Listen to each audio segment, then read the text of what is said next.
Roman Reigns will attempt to retrieve the Olafala when he fights Solo Sikoa in Tribal Combat on WWE Raw's premiere on Netflix. WWE analyst Sam Roberts recently suggested an absent legend could return to cost the OTC the match. Check it, guys. What if it's not Drew McIntyre that interferes? What if The Rock interferes in that match? What if that's where The Rock comes out on Netflix? We haven't seen The Rock. What if that's where The Rock comes out and we see which bloodline The Rock is in agreement with?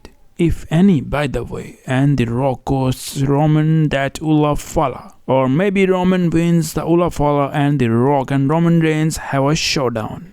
Well, I think that this could happen at Raw, and we could see the showdown between Roman Reigns and The Rock at WrestleMania. What's your opinion on this? Please share in comment box section. Thank you.